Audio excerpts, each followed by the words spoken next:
Vinaka, ladies and gentlemen, Your Excellencies, it is a wonderful morning here in Lautoka.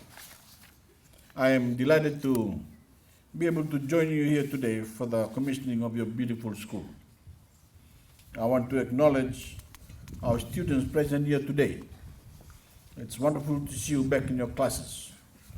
You experience an event in your young lives that your parents and grandparents never have.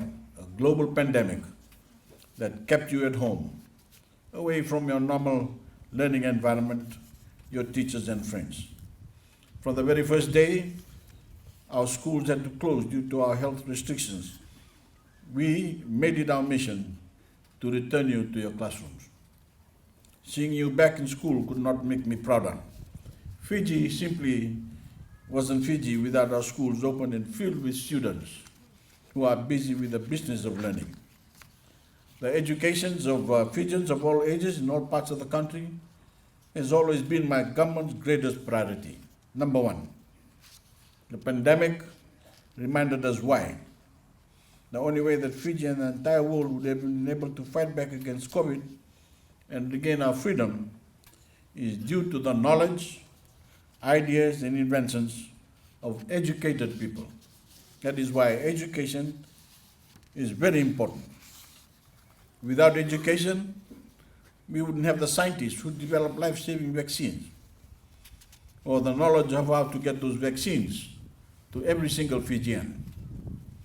Without education, we wouldn't have the doctors and nurses who worked around the clock to keep thousands of Fijians alive.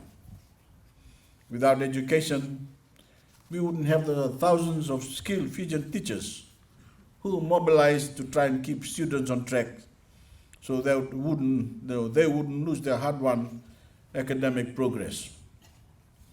Without education, we wouldn't have the pilots, the flight attendants, and airport and hotel staff that kept Fiji's tourism sector afloat.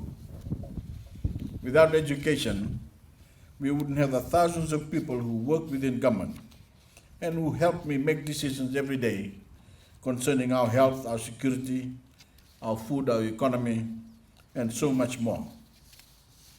Without education, which includes teaching of trade skills, we would not have the carpenters and engineers who helped build this very school, nor would we have the plumbers, the mechanics, and other trades people who help keep our nation running. So please, never forget how important your education is to you, to your family, and for Fiji. Especially in this day and age when we have made it free for all students at the primary and secondary levels, and when so many avenues are now available to you, whether that is the sciences, academics, hospitality, technical endeavor, or any other path you choose for yourselves. At the juncture, I want to commend all the teachers and staff of this school, and of course the parents and guardians for the efforts you have displayed over the last 2 years to help keep our children learning. I've been told that on a few occasions, the secretary and her spouse delivered worksheets to the Turangi of police booths, of lockdown settlements to be passed on to students.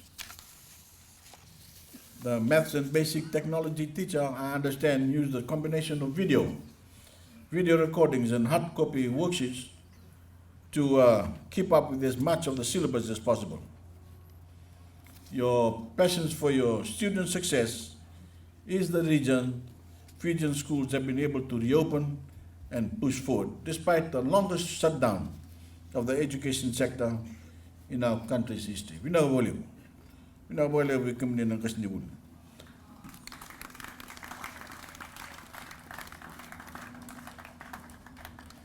This $2.1 million new school will now cater for students in the greater Lautoka-Nandi corridor and is expected to accommodate more than 500 children in the next 2 years.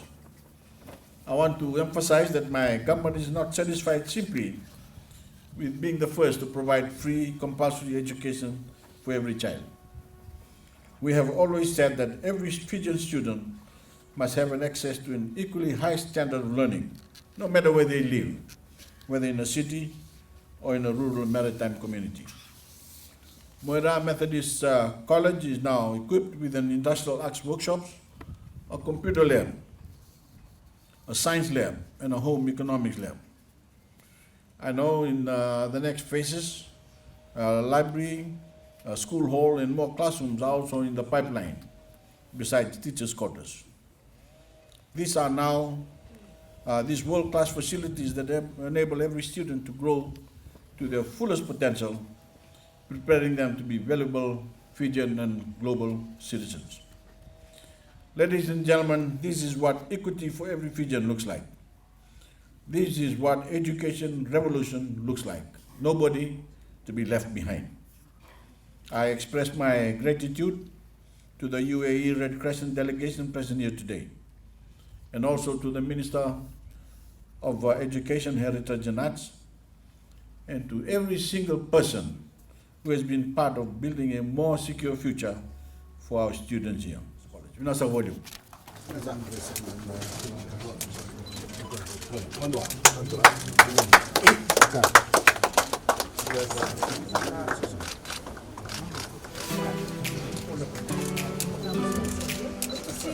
Thank you. Naka,